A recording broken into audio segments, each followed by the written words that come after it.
नमस्कार साथियों, मैं बबलू धाकड़ स्वागत करता हूं आप सभी का धरणीधर एग्रो क्लासेज के ऑनलाइन प्लेटफॉर्म पर। साथियों, आज हम चर्चा करने वाले हैं फॉरेस्ट्री के अंदर हम आज एक इम्पोर्टेंट चैप्टर के बारे में चर्चा करने वाले हैं, जो उस चैप्टर का नाम है, जिस टॉपिक का बारे में आज हम चर्चा करने वाले हैं उस टॉपिक का नाम है social forestry. Social forestry social forestry को हम हिंदी में सामाजिक वानिकी के नाम से जानते हैं। आज इस बिंदु के बारे में हम विस्तार से चर्चा करेंगे। ज़्यादा बड़ा टॉपिक नहीं है, छोटा सा ही, लगभग 20 से 25 मिनट का टॉपिक है, लेकिन काफ़ी इंपॉर्टेंट है और इसके बारे में प्रश्न भी बनते हैं, तो उन प्रश्नों को भी हम देखेंगे। साथ साथ में इसकी जो भी कॉन्सेप्ट है, इसके क्या क्या कैरेक्टर होते हैं, कितना इसका वर्गीकरण होता है, वो सारी चीज़ें हम इसके बारे में हम अध्ययन करेंगे, ठीक है ना। तो हम सबसे पहले देखते हैं सोशल फॉरेस्ट्री का जो शब्द है वो कब आया अस्तित्व में और किस वैज्ञानिक के द्वारा इसको दिया गया था, ठीक है ना। तो हम बात करें सोशल फॉरेस्ट्री की, तो सोशल फॉरेस्ट्री जो टर्म है, यह टर्म अस्तित्व में कब आया था। तो जो सोशल फॉरेस्ट्री जो टर्म है, जो सोशल फॉरेस्ट्री टर्म है, ये अस्तित्व में आया था 1976 में अस्तित्व में आया था, 1976 के अंदर अस्तित्व में आया था। और किसके द्वारा दिया गया था, तो NCA, ठीक है ना, NCA national commission for agriculture. इसका NCA का जो पूरा नाम होता है, NCA के द्वारा सबसे पहले NCA, इसका पूरा नाम होता है नेशनल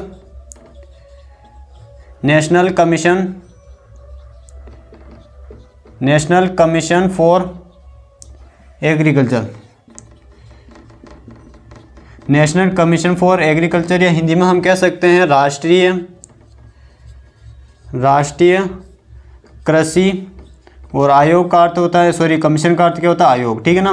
तो प्रश्न आता है कि सोशल फॉरेस्ट्री या सामाजिक वानिकी शब्द सर्वप्रथम अस्तित्व में कब आया था। 1976 के अंदर आया था। और किसके द्वारा दिया गया था, तो राष्ट्रीय कृषि आयोग के द्वारा दिया गया था, जिसे हम शॉर्ट फॉर्म में NCA के नाम से जानते हैं। किस नाम से जानते हैं, नेशनल कमीशन फॉर एग्रीकल्चर के नाम से जानते हैं। राष्ट्रीय कृषि आयोग के द्वारा 1976 में सोशल फॉरेस्ट्री टर्म दिया गया था, ठीक है ना। ये एक संस्था के द्वारा दिया गया था और इस संस्था के अंदर एक वैज्ञानिक हुए थे, उनका नाम है, वैज्ञानिक कह सकते हैं हम, उन वैज्ञानिकों के उस वैज्ञानिक के द्वारा यह शब्द दिया गया था, ठीक है ना।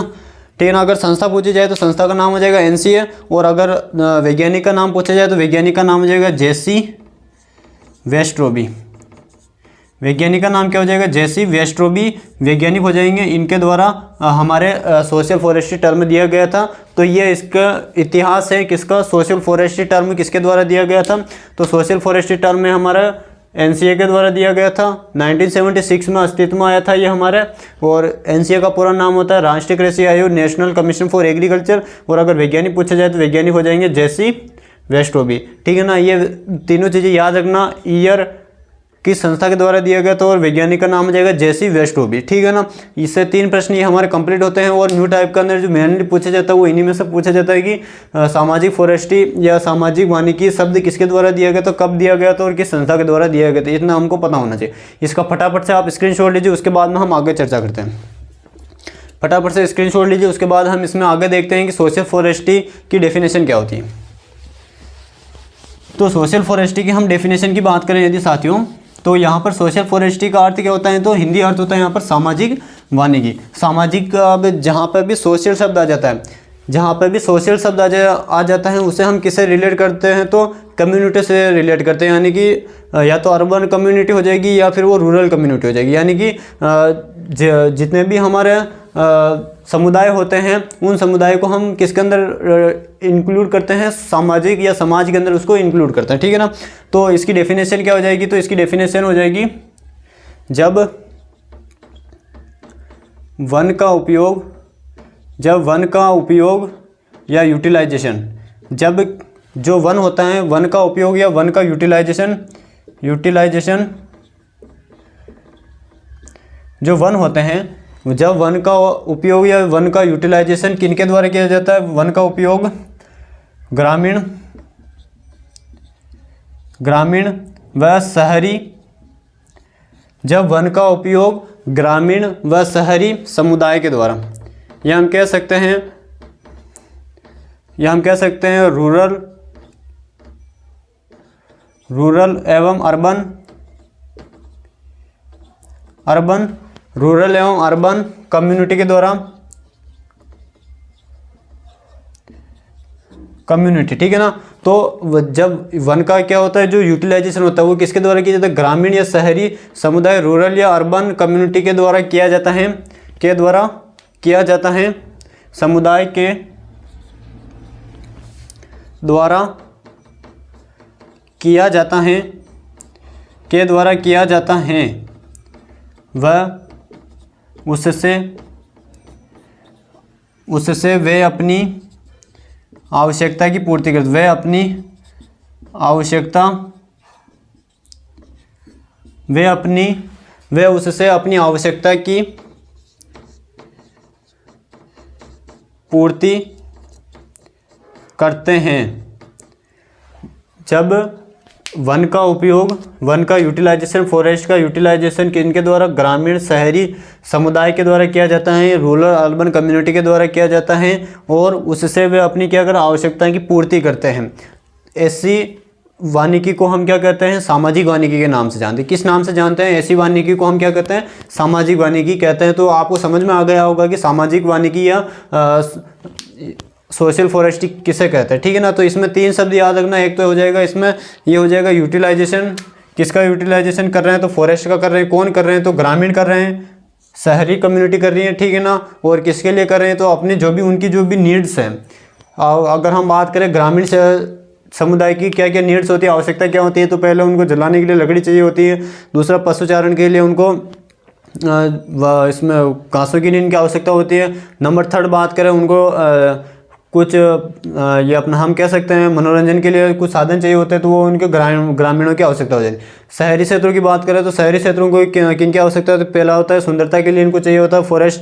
नंबर 2 बात करें, इनको मनोरंजन के लिए इनको फॉरेस्ट की आवश्यकता होती है। नंबर 3 बात करें, वो अगर वहाँ पर कहीं पर घूमने जाएँ और अपनी ज़रूरत के हिसाब से वहाँ पर फल वृक्षों का उत्पादन कर सके, तो वो शहरों की अपनी आवश्यकता होती है, ठीक है ना। तो शहरों की अपनी आवश्यकता होती है। इसके अलावा अगर शहरों के आसपास अगर हमारे फॉरेस्ट होंगे तो वो क्या करेंगे, नॉइज़ रिड्यूस करेंगे, तो उसके लिए भी वह एक तरह से हम फॉरेस्ट काम आते हैं। तो ये शहर की आवश्यकता होती है और जो ग्रामीणों की आवश्यकता होती है वो अलग होती है। तो उनकी आवश्यकता के अनुरूप जब वह फॉरेस्ट का यूटिलाइजेशन करते हैं, वन का उपयोग करते हैं, तो वो हमारे किसके अंदर आता है, सोशल फॉरेस्ट्री के अंदर आता है, ठीक है ना। इसी प्रकार इसकी डेफिनेशन कंप्लीट होती है। इसका फटाफट से आप स्क्रीनशॉट लीजिए। उसके बाद हम देखते हैं सोशल फॉरेस्ट्री के अंदर हम देखते हैं इसका क्लासिफिकेशन।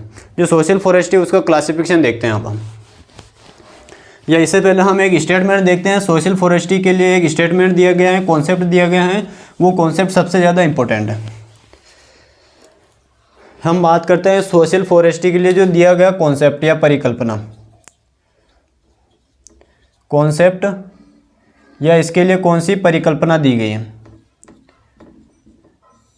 जो हमारा सोशल फॉरेस्ट्री है इसके लिए कॉन्सेप्ट दिया गया है या परिकल्पना दी गई है, वो परिकल्पना हमको याद होनी चाहिए। तो इसके लिए जो परिकल्पना दी गई है वो दी गई है for the people, for the people. First जो कॉन्सेप्ट दिया गया है वो क्या है, तो सामाजिक वानिकी के लिए दिया गया है for the people, by the people, for the people, by the people, for the people, by the people, और दिया गया है with the people, with the people, ठीक है ना। तो ये कॉन्सेप्ट किसके लिए दिया गया है, ये कॉन्सेप्ट दिया गया है सोशल फॉरेस्ट्री के लिए। तो ये कॉन्सेप्ट काफ़ी इंपॉर्टेंट है, जो आपको पता होना चाहिए, ठीक है ना। इसको हमको याद रखना है। तो ये हमारे काफ़ी इंपॉर्टेंट है जो कॉन्सेप्ट दिया गया है। ये कॉन्सेप्ट आपको याद रखना है फॉरेस्ट्री के बारे में, सोशल फॉरेस्ट्री के बारे में, कि जो सोशल फॉरेस्ट्री के लिए जो कॉन्सेप्ट दिया गया है, ये परिकल्पना दी गई है, स्टेटमेंट दिया गया, वो स्टेटमेंट क्या है, for the people, by the people और विद द पीपल। यानी कि लोगों के लिए, लोगों के द्वारा और लोगों के साथ। यानी कि जो भी काम करेंगे हम, किसी भी प्रकार का कार्य करेंगे, वो किसके साथ करेंगे, लोगों के लिए करेंगे, लोगों के द्वारा करेंगे और लोगों के लिए करेंगे, ठीक है ना। तो ये इसका कॉन्सेप्ट होता है किसका, सोशल फॉरेस्ट्री का, जो हमको पता होना चाहिए। काफ़ी इंपॉर्टेंट है ये स्टेटमेंट, हमको याद रखना है, ठीक है ना। उसके बाद नेक्स्ट हम आगे बढ़ते हैं। इसका स्क्रीनशॉट लेना चाहते हैं तो स्क्रीनशॉट लीजिए। उसके बाद में हम देखते हैं सोशल फॉरेस्ट्री का क्लासिफिकेशन देखते हैं हम। अब हम इसमें देखते हैं सोशल फॉरेस्ट्री का क्लासिफिकेशन।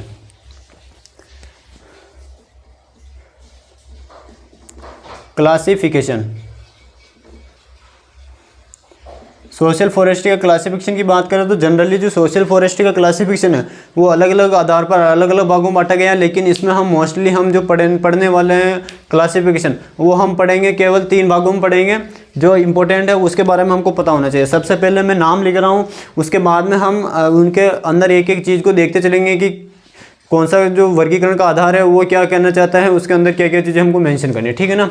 तो सबसे पहले इसमें हो जाएगा, पहला हो जाएगा इसमें फार्म फॉरेस्ट्री। कौन सी फॉरेस्ट्री हो जाएगी? Farm forestry. Number first farm forestry. Number second की बात करें, नंबर सेकंड हो जाएगी एक्सटेंशन फॉरेस्ट्री। नंबर सेकंड कौन सी हो जाएगी? Extension forestry. नंबर थर्ड की बात करें, नंबर थर्ड हो जाएगी यहाँ पर मिक्स्ड फॉरेस्ट्री। कौन कौन सी फॉरेस्ट्री हो जाएगी? तो ये तीनों शब्द याद रखना आप, फार्म फॉरेस्ट्री, एक्सटेंशन फॉरेस्ट्री और मिक्स्ड फॉरेस्ट्री। क्या होता है उनके बारे में अभी हम चर्चा करेंगे, लेकिन सबसे पहले हमको नाम याद होंगे तभी हम उसकी चीज़ों को आगे रिलेट करके देख सकते हैं, ठीक है ना। तो इसमें याद रखना फार्म फॉरेस्ट्री क्या होता है, एक्सटेंशन फॉरेस्ट्री क्या होता है और मिक्स्ड फॉरेस्ट्री क्या होता है, इनके बारे में अब हम चर्चा करते हैं। तो हम बात करें सबसे पहले फार्म फॉरेस्ट्री की। फार्म फॉरेस्ट्री की बात करें तो इसके अंदर जो फार्म होता है वो फार्म किसान का जो स्वयं का जो फार्म होता है, इसमें जो किसान होता है या व्यक्ति जो होता है स्वयं के फार्म पर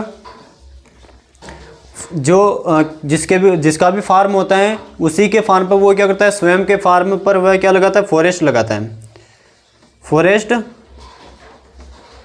लगाता है। जिसका भी फार्म है, चाहे वो अगर मेरा फार्म हो गया तो अगर मैं उस अपने फार्म पर ही फॉरेस्ट लगा रहा हूँ तो वो कौन सा फॉरेस्ट्री कहलाएगा, फार्म फॉरेस्ट्री कहलाएगा। अब वो उसका जो यूटिलाइजेशन है वो उसकी अपनी आवश्यकता के अनुसार कर सकता है। जैसे मैं अपने उदाहरण की बात कर रहा हूँ तो मान लीजिए मेरा जो फार्म है उस फार्म पे मेरा 5 हेक्टेयर का फार्म है, तो मैंने उसी 5 हेक्टेयर के फार्म पे मैंने क्या किया, फॉरेस्ट लगा दिया। अब मुझे उसकी जो आवश्यकता है, पहले उसकी आवश्यकता हो जाएगी टिम्बर के लिए हो जाएगी, दूसरी मुझे हो जाएगी वहाँ पर जो बीच में मैंने फसल लगा रही है उसकी सुरक्षा के लिए हो जाएगी, तीसरी मेरे को आवश्यकता हो जाएगी, मेरे को अधिक से अधिक उसमें कम आय में मुझे अधिक से अधिक आउटपुट मिले, या फिर मैं कह सकता हूँ उसमें फल वृक्षों की प्राप्ति मेरे को ज़्यादा होनी चाहिए। नंबर थर्ड की बात करूँ मैं, मेरे को उसमें पेपर इंडस्ट्री के लिए मैं उसमें ऐसे वृक्षों का चयन करूँगा जो पेपर इंडस्ट्री के लिए हेल्पफुल हो। तो ये मेरी आवश्यकताओं के अनुसार जब मैं अपने खुद के फार्म पर कोई भी फॉरेस्ट लगाता हूँ तो वो क्या कहलाता है, फार्म फॉरेस्ट्री कहलाता है, ठीक है ना। तो इसके अंदर और भी चीज़ें मेंशन कर सकते हो, लेकिन अगर ये शब्द समझ में आ गया तो उसके अंदर आप आसानी से चीज़ों को लिख सकते हो, ठीक है ना। तो ये तो होता है हमारा फार्म फॉरेस्ट्री। नंबर सेकंड बात करें एक्सटेंशन फॉरेस्ट्री, ठीक है ना। क्या हो जाएगा, एक्सटेंशन का अर्थ क्या होता है, प्रसार। एक्सटेंशन का अर्थ क्या होता है, प्रसार। और फॉरेस्ट्री का अर्थ क्या हो जाएगा, वानिकी। यानी कि एक्सटेंशन का अर्थ क्या होता है, तो एक्सटेंशन का अर्थ हो जाएगा प्रसार। तो इसमें क्या किया जाता है, तो गांव के पास में जो वन होते हैं या शहरों के पास में जो वन होते हैं उससे दूर यदि कोई खाली ज़मीन होती है, वहाँ जाकर जब फॉरेस्ट्री का वन लगाए जाते हैं तो उसे हम किसके अंदर रखते हैं, एक्सटेंशन फॉरेस्ट्री। तो इसके अंदर क्या चीज़ हो जाएगी, गांव के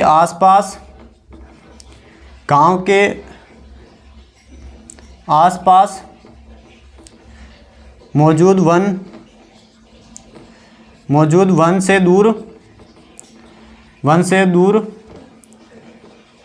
से दूर पड़ी खाली जगह पर वन लगाना। खाली जगह पर वन लगाना क्या कहलाता है, हमारा एक्सटेंशन फॉरेस्ट्री कहलाता है। और वहाँ पर जो हम फॉरेस्ट लगाएंगे तो वो जो गांव से और शहर से जो वन होते हैं, अगर उससे दूर खाली पड़ी जो ज़मीन होती है वहाँ पर फॉरेस्ट लगाना क्या कहलाता है, एक्सटेंशन फॉरेस्ट कहलाता है। अगर हम बात करें जैसे गाँव के आसपास जो वन है उससे दूर पड़ी, जैसे हम बात करें जो भी बंजर भूमि होती है वहाँ पर फॉरेस्ट नहीं होते हैं तो वो खाली पड़ी ज़मीन का हम सदुपयोग कर सकते हैं। दूसरा हम कर सकते हैं, वहाँ पर अगर ये काम करने लग जाएंगे तो लोगों को रोज़गार मिलेगा, तो इसका कई सारे फ़ायदे हो जाएंगे, ठीक है ना। और मृदा का सदुपयोग भी होने लग जाएगा, मृदा उपजाऊ होने लग जाएगी और वहाँ पर एक नया इकोसिस्टम का निर्माण हो जाएगा, तो वो एक्सटेंशन फॉरेस्ट्री के अंदर आ जाएगा, ठीक है ना। इसी प्रकार हम बात करते हैं मिक्स्ड फॉरेस्ट्री। मिक्स्ड फॉरेस्ट्री का जो जनरली जो यूज़ किया जाता है, इसमें मिक्स्ड का अर्थ क्या हो रहा है, मिश्रित। यानी कि ऐसे जगह का हमें चयन करना चाहिए जहाँ पर हम कम समय में कम जगह पर अधिक से अधिक प्लांट लगा सकें, मल्टीपल ट्री प्लांट लगा सकें और जिनसे हमें उत्पादन ज़्यादा प्राप्त होता है, वो किसके अंदर आ जाएंगे, हमारे मिक्स्ड फॉरेस्ट्री के अंदर आ जाएंगे, जिसमें कई सारे हम जो वृक्षों का चयन करते हैं वो हमारे मिक्स्ड फॉरेस्ट्री के अंदर जाएंगे। इसका जो जनरली जो उपयोग किया जाता है वो कौन से क्षेत्रों में किया जाता है, तो शहरी क्षेत्रों में, शहरी क्षेत्र में, ठीक है ना। क्योंकि शहरी क्षेत्र में क्या होता है, नंबर फर्स्ट बात करें शहरी क्षेत्र के अंदर क्या होता है, एक तो जो जगह होती है वो क्या होती है, जगह कम होती है। जगह कम होने के कारण वहाँ पर क्या होता है, जगह कम होती है, और दूसरा वहाँ पर जो लोगों की जो आवश्यकता होती है वो क्या होती है, ज़्यादा होती है। लोगों की आवश्यकता क्या होती है, उनकी जो नीड्स होती है वो ज़्यादा होती है। तो इसी पर्पज़ से हम वहाँ पर क्या करते हैं, मिक्स्ड फॉरेस्ट्री करते हैं। तो अब मिक्स्ड फॉरेस्ट्री शहरों में, शहरी क्षेत्रों में की जाती है। तो शहरी क्षेत्रों में कहाँ पर की जाती है, तो हम बात करें अगर कोई रेलवे ट्रैक है तो रेलवे ट्रैक के आसपास अगर कोई खाली ज़मीन पड़ी होती है तो वहाँ पर हम मिक्स्ड फॉरेस्ट्री कर सकते हैं। इसका अतिरिक्त रोड के आजू बाजू में या आसपास अगर कोई खाली ज़मीन पड़ी है तो वहाँ कर सकते हैं। इसके अतिरिक्त जो भी मंदिर होते हैं शहरों का आसपास में, जो भी मंदिर होते हैं, अगर उनके पास में कोई खाली ज़मीन वहाँ कर सकते हैं। अगर कोई स्कूल कॉलेज है वहाँ पर तो उनके आसपास जो खाली ज़मीन पड़ी होती है वहाँ पर हम मिक्स्ड फॉरेस्ट्री कर सकते हैं। तो इस प्रकार से हम, जैसे मैंने अभी जो नाम बताए, रेलवे ट्रैक के आसपास हो गया, सड़क के आसपास हो गया, इसके अतिरिक्त हम बात करें बस स्टैंड के आसपास हो गया, इसके अतिरिक्त हॉस्पिटल के आसपास खाली पड़ी ज़मीन हो गई, इसके अतिरिक्त बात करें मंदिर के आसपास, स्कूल कॉलेज के आसपास जो ज़मीन खाली पड़ी होती है उसका यदि हम यूटिलाइजेशन करने लग जाते हैं तो वो हमारे मिक्स्ड फॉरेस्ट्री के अंदर आते हैं। और वहाँ पर जगह कम होती है और उनकी लोगों की आवश्यकता क्या होती है, ज़्यादा होती है। तो ये जनरली शहरी क्षेत्रों के अंदर किया जाता है। तो ये होता है हमारे क्लासिफिकेशन किसका, सोशल फॉरेस्ट्री का क्लासिफिकेशन होता है 3 प्रकार का, फार्म फॉरेस्ट्री, एक्सटेंशन फॉरेस्ट्री और मिक्स्ड फॉरेस्ट्री। इसके अंदर क्या क्या चीज़ें मेंशन करनी होती है वो मैंने आपको तुलनात्मक रूप से तीनों के बारे में बता दिया। अगर आपने इसको समझने की कोशिश की होगी तो आपको आसानी से समझ में आ गया होगा। अगर नहीं समझ में आया तो एक बार इसको फिर इसी वीडियो को रिप्ले करके देखना तो आपको समझ में आ जाएगा, ठीक है ना। उस अगर नहीं भी समझ में आए तो फिर कमेंट बॉक्स में पिन कर देना कि हमें ये समझ में नहीं आया, तो मैं वापस से इसका एक बार आपको इसका एक अलग सेशन बना के आपको समझा दूँगा, ठीक है ना। तो ये होती है हमारे फार्म फॉरेस्ट्री, एक्सटेंशन फॉरेस्ट्री और मिक्स्ड फॉरेस्ट्री। किसके अंदर, सोशल फॉरेस्ट्री के ये क्लासिफिकेशन होते हैं जिनके बारे में हमको पता होना चाहिए। इसका फटाफट से स्क्रीनशॉट लीजिए। उसके बाद में हम देखते हैं जो हमारा सोशल फॉरेस्ट्री है, इसका हम उपयोग, हम देखते हैं इसके क्या क्या इसके उद्देश्य हैं,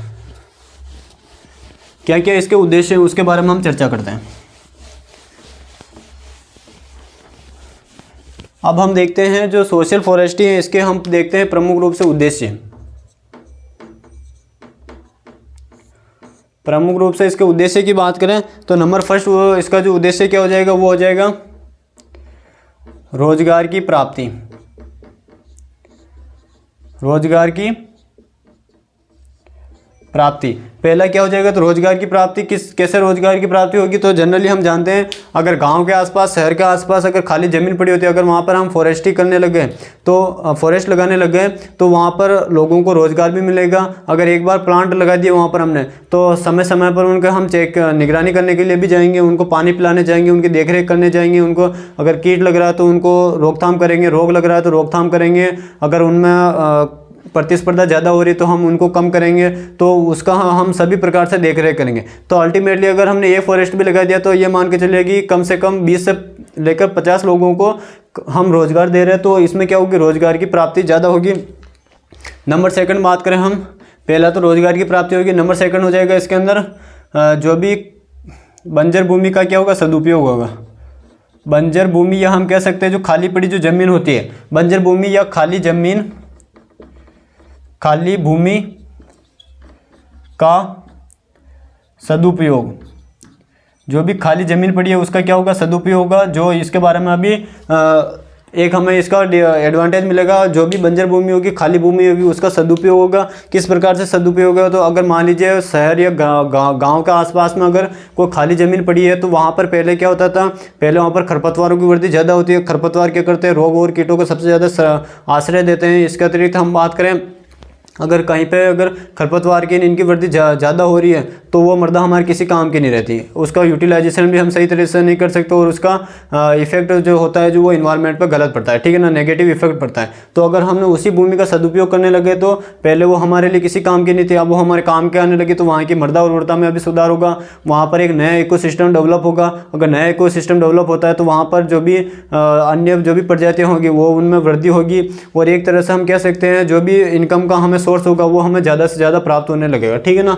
तो उसमें हम इनपुट कम लगाएंगे और उसमें हमें आउटपुट ज़्यादा मिलेगा, ठीक है ना। तो इस प्रकार से बंजर भूमि और इनका सदुपयोग होता है।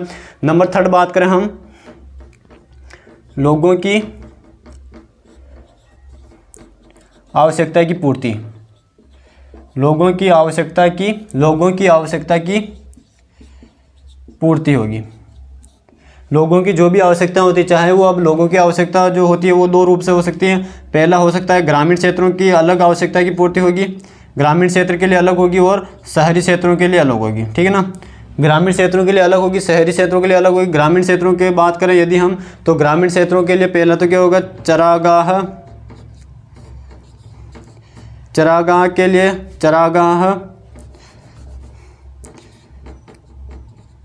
लिए चारे की उपलब्धता। पहला क्या होगा, चरागाह के लिए चारे की उपलब्धता होगी। नंबर 2 बात करें हम जलाने के लिए लकड़ी की प्राप्ति। पहला चरागाह के लिए इन्हें चारे की उपलब्धता होगी, पशुओं के लिए, मवेशियों के लिए। दूसरी लकड़ी की प्राप्ति होगी जलाने के लिए। नंबर 2 बात करें हम, थर्ड की बात करें, नंबर 3 हो जाएगा इसमें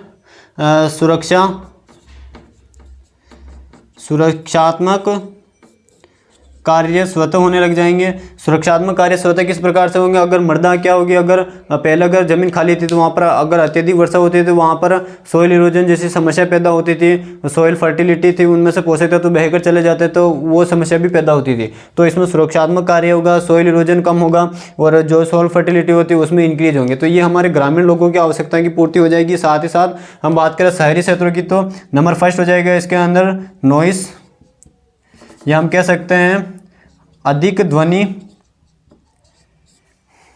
को ये क्या करते हैं, रिड्यूस करते हैं। जो भी प्रदूषण के लिए जिम्मेदार जितने भी कारक होते हैं, पेड़ पौधे उनको क्या कर लेते हैं, अवशोषण कर लेते हो, तो उसमें ध्वनि प्रदूषण कम होता है। नंबर 2 बात करें मनोरंजन का साधन हो जाएगा एक, मनोरंजन का साधन, ये क्या हो जाएगा, मनोरंजन का साधन हो जाएगा। कारण क्योंकि जब किसी शहर के आसपास अगर फॉरेस्ट नहीं होता है तो लोग जब बरसात का समय आता है तब जो फॉरेस्ट होता है वो हरे भरे हो जाते हैं और लोग क्या करते हैं, शहरों को छोड़कर गाँवों की तरफ घूमने जाते हैं। तो अगर गाँव के आसपास हरियाली रहेगी तो लोग वहाँ पर घूमने आते हैं। अगर यही कार्य यदि हम शहरों के आसपास कर देते हैं तो शहर के लोग गाँव में नहीं जाएंगे और वो शहरों के आसपास ही जो भी घूमने लायक स्थल होंगे वहाँ पर जाएंगे, तो उन्हें एक मनोरंजन का आभास होगा। नंबर 3 बात करें यहाँ पर, तो नंबर 3 हो जाएगा यहाँ पर लोगों को क्या प्राप्त होगा, आउटपुट ज़्यादा मिलेगा। आउटपुट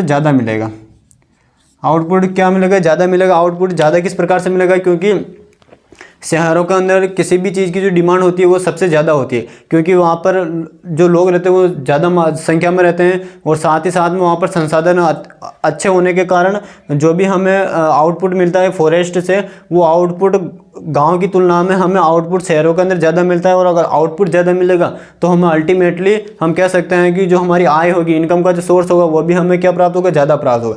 इसीलिए हम कह सकते हैं तो ये मेनली इसके 3 उद्देश्य होते हैं। रोजगार की प्राप्ति होती है, बंजर भूमि का सदुपयोग हो जाता है और लोगों की आवश्यकता की पूर्ति होती है। तो ग्रामीण क्षेत्रों की अलग होती है और शहरी क्षेत्रों की अलग इसकी आवश्यकता की पूर्ति होती है। ये इसके बारे में जनरली हमको पता होना चाहिए, ठीक है ना।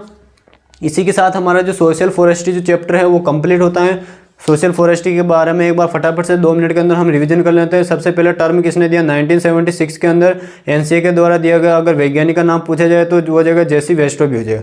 उसके बाद हमने देखा इसकी डेफिनेशन देखी। डेफिनेशन के अंदर हमने देखा यूटिलाइजेशन कौन करता है इसका, तो फॉरेस्ट का तो अर्बन और जो रूरल कम्युनिटी होती है वो इसका यूटिलाइजेशन करती है और उनकी जो भी नीड्स होती है उनकी वो पूर्ति करती है, सप्लाई करती है, ठीक है ना। उसके बाद में हमने इसका क्लासिफिकेशन देखा था, इसके पहले हमने कॉन्सेप्ट देखा था, यानी कि एक स्टेटमेंट दिया गया था। तो स्टेटमेंट स्टेटमेंट था for the people, by the people, with the people, ठीक है ना। उसके बाद में हमने देखा इसके उद्देश्य, 3 प्रमुख उद्देश्य हैं। पहला हो जाएगा भूमि का सदुपयोग हो जाएगा, दूसरा हो जाएगा रोजगार की प्राप्ति, तीसरा हो जाएगी लोगों की आवश्यकता की पूर्ति, जो ग्रामीण क्षेत्रों के लिए अलग हो जाएगी और शहरी क्षेत्रों के लिए अलग हो जाएगी। उसके बाद में हमने इसका सोशल फॉरेस्ट्री का क्लासिफिकेशन देखा, जिसमें हमने मेजरली 3 देखे थे। फार्म फॉरेस्ट्री क्या होता है, एक्सटेंशन फॉरेस्ट्री क्या होता है, और तीसरा हमने देखा था मिक्स्ड फॉरेस्ट्री। इन तीनों के अंदर क्या क्या चीज़ें वो मैंने बता दी, ठीक है ना। तो इसी के साथ में हमारा जो सोशल फॉरेस्ट्री चैप्टर वो कंप्लीट होता है छोटा टॉपिक, लेकिन इससे क्वेश्चन बनते हैं, तो आप इसे ज़रूर पढ़ के जाना। और अभी तक आपने चैनल को सब्सक्राइब नहीं किया है तो चैनल को सब्सक्राइब करें और अपने साथियों के साथ में से ज़्यादा शेयर करें। मिलते हैं नेक्स्ट क्लास में किसी एक बेहद ही इंपॉर्टेंट टॉपिक के साथ में, तब तक के लिए जय हिंद जय भारत।